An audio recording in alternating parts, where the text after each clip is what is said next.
Hey guys, we're here with Ola, who went X1 at Locals, came third with your Gemini deck. Ola, do you want to take it away from here?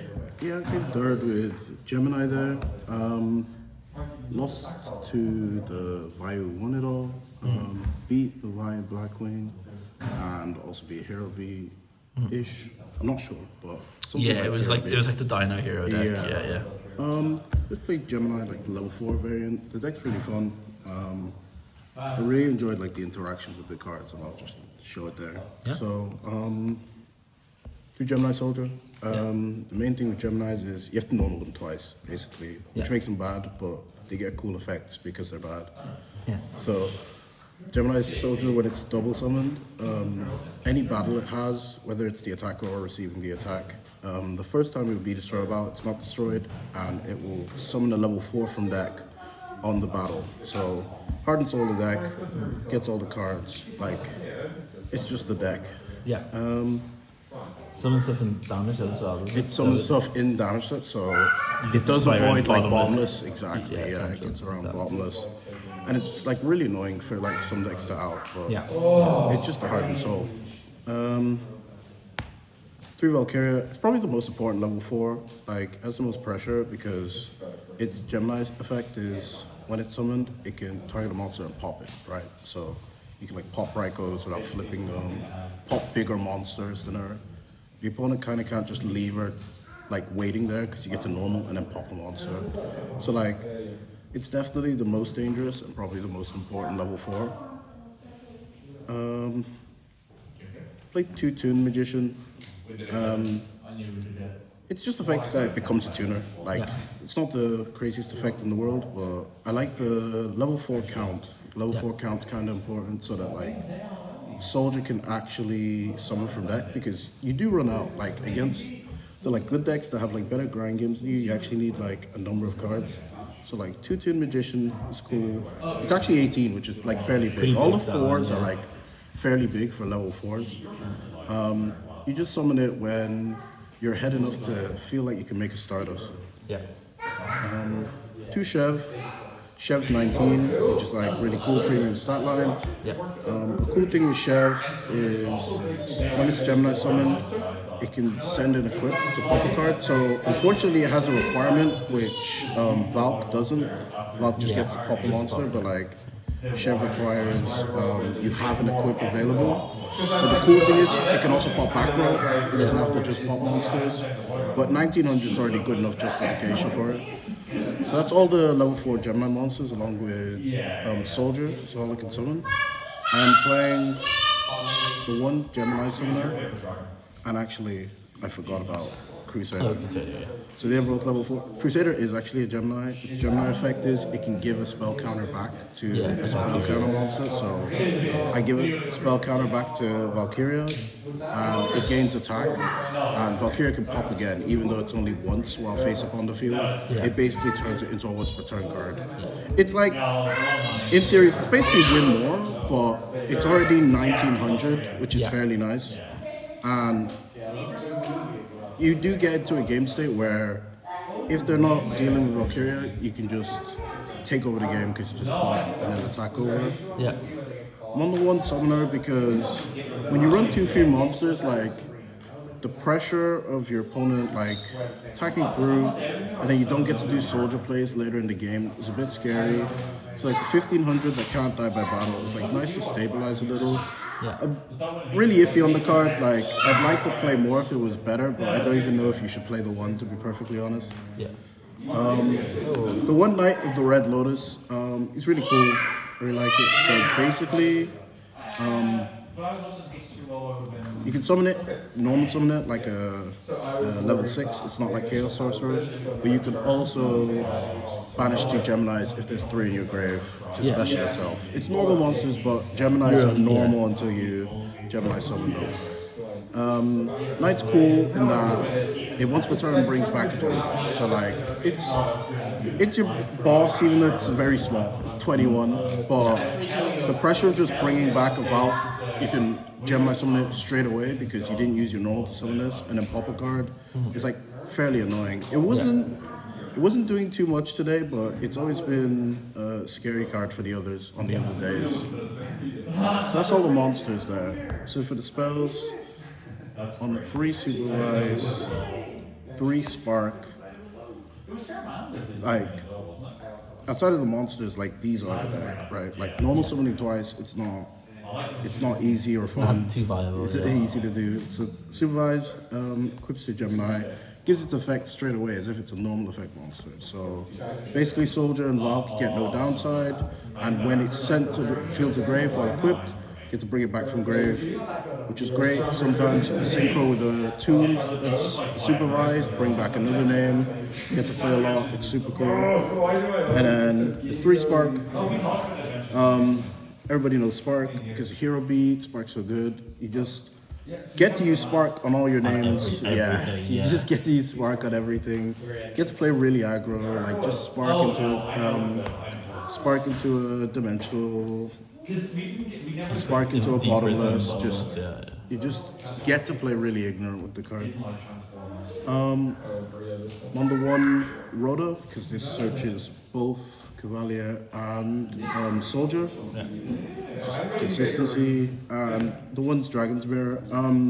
This card's probably the opposite of consistency. Yeah. It's fine. I've tried Future Fusion before. I don't like it, even though it like technically sets up this card and supervise in that you have a Gemini engraved to actually bring back. But needing to live 2 turns is just not realistic against like other people playing brutal decks. Like it's just not real. Meanwhile, this is sometimes just a 1 card.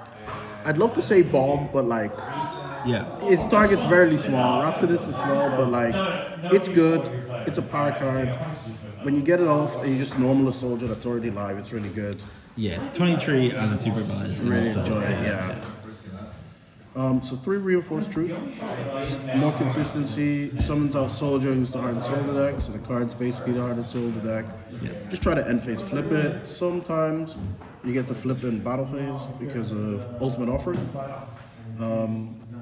Ultimate Offering is great, you can flip in your opponent's battle phase, and then you get to make Soldier Gemini summon, so if they attack into it, you get another level 4 out of your deck on their turn, and it's before you start playing back.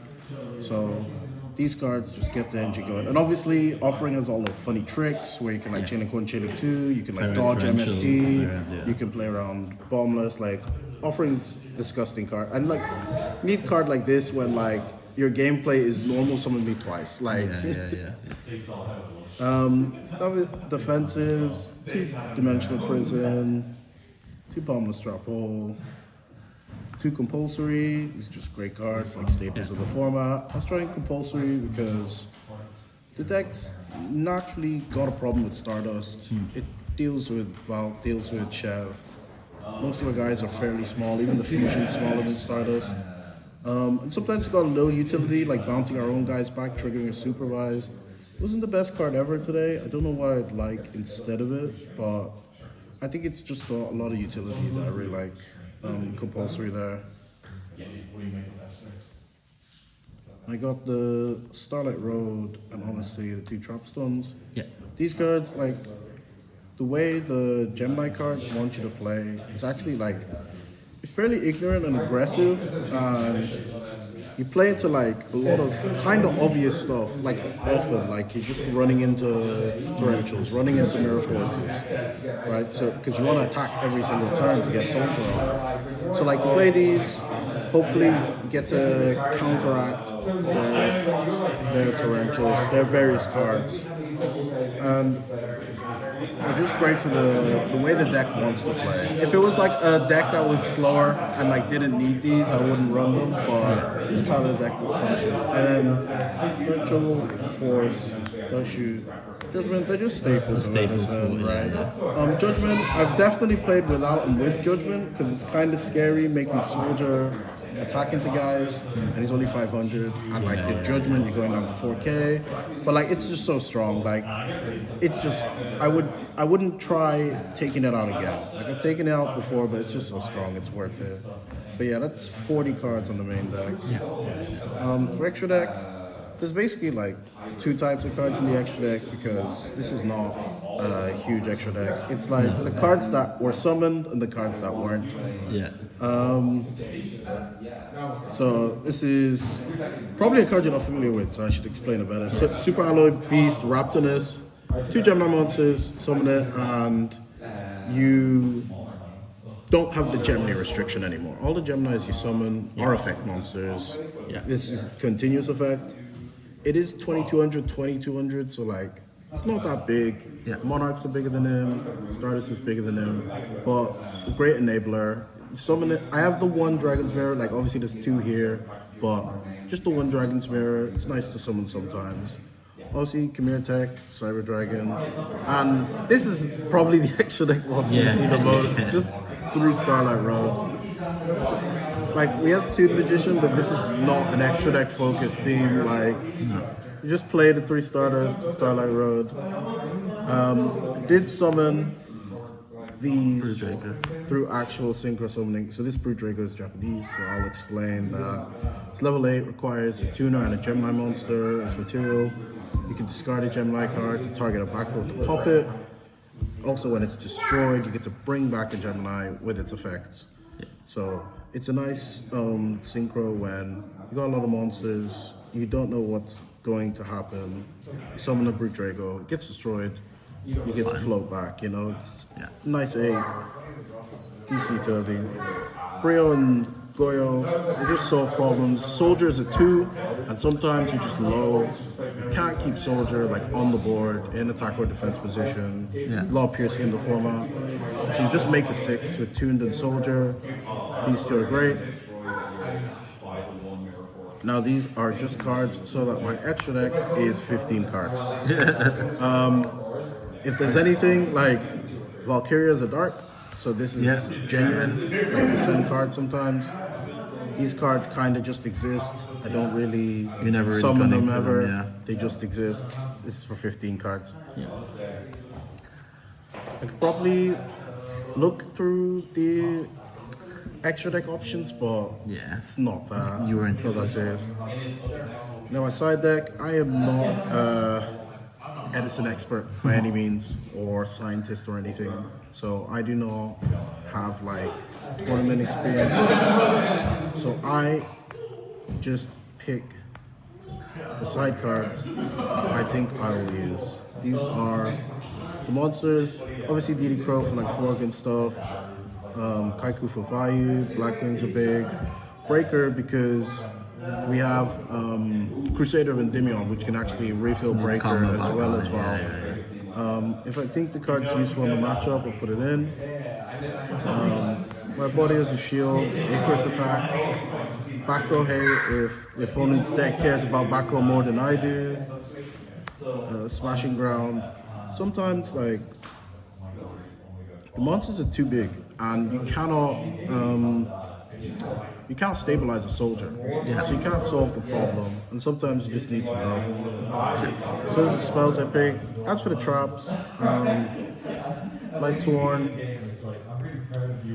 Pulling the Rug, obviously, you know, Monarchs, Stratos type. I haven't gone against too many frogs lately, but love that card. Shadow for Vayu, more Vayu. More Vayu. This guy hates Vayu is a repeating topic here. Yeah, it's pretty popular. But it's not even just picked for Vayu. 7 tools, like this is going along with the whole if my opponent's deck cares about traps more than me. Under those tornadoes. I genuinely just pick out the cards I think I'd like for the matchup. I'm not really sure what targeted cards I'd like to play multiples of in the side. If anything, it's probably like DD Crow, because if you let Forks play and you don't do anything, you probably just lose the game when it runs around to your turn. So DD Crow should probably be a multiple along with Sidra. But I had fun with this extra deck. I had a lot of fun with the deck. Like, it's a really fun deck. Sometimes your opponents are like, what does that card do, you know? I'm just like, this guy summons this guy pops. And they're like, yeah, that's cool. Had a lot of fun time playing it. And I don't feel outmatched, which is cool. Yeah. It doesn't feel like I can't win. Yeah. So I had a good time with Gemini. If you like Gemini, maybe give it a try too. Exactly. Perfect. Thank you very much, Ola. Anything you want to say before you any shout outs? Shoutouts to the MCS. Yeah. Shoutouts to Drilly Cards, the best channel. Shoutouts to Edison enjoyers around the globe. Shout out to Gemini players. We'll figure out how to make this the best deck. Exactly. Perfect. Thanks very much, Ola, and congratulations today. Thank you.